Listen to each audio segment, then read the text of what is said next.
සතුන්ගේ අයිතිය හා උන් ඒ සත්ව වර්ගයාගේ ආරක්ෂාව පිළිබඳව මම හිතන්නේ ජාතික හා ජාත්‍යන්තර වශයෙන් අලුත් කතිකාවක් ගොඩනැගී තිබීම යහපත්ය. මන්දයත් සතා සිව්පා දෙපා උරග යන සියලුම පද්ධතියන් තුළ තමයි මනුෂ්‍ය ශිෂ්ටාචාරය ගොඩනැගෙන්නේ.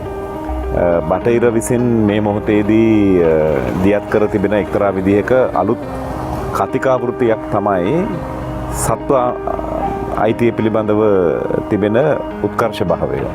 මෙය ඔවුන් කලින් මානව අයිතිය පිළිබඳව කරපු දේශපාලනයෙන්ම තමා මා හිතන්නේ තව වෙන මුහුණුවරකින් ලැබෙන්නේ. නමුත් ශ්‍රී ලංකාවේ අපි ථෙරවාද බෞද්ධයන් හැටියට බෞද්ධ සමාජයක් හැටියට සතුන් පිළිබඳව සතුන්ගේ අයිතිය පිළිබඳව සතුන්ගේ ආරක්ෂාව පිළිබඳව සියවස් 20කට වඩා ලිඛිත ඉතිහාසයක සඳහන් වුණු ශිෂ්ටාචාරයක්.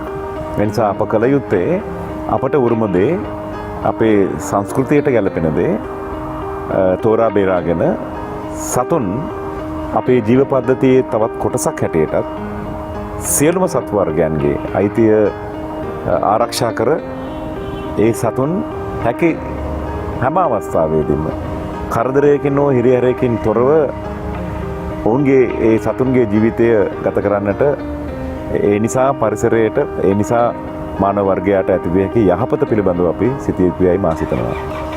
මේ නිසා අපි ජෛන ආගම හින්දු ආගමේ කියන සන්දර්භයන්ට වඩා ථෙරවාද බුද්ධ ආගමේ සතුන් පිළිබඳ කියා තිබෙන මනුෂ්‍ය වර්ගයා පිළිබඳ තිබෙන මනුෂ්‍ය ඥානය පිළිබඳව කියා තිබෙන දේ වටා භ්‍රමණය වෙමින් මේ ප්‍රතිපත්තිය සකස් කළ යුතුයයි මා සිතනවා.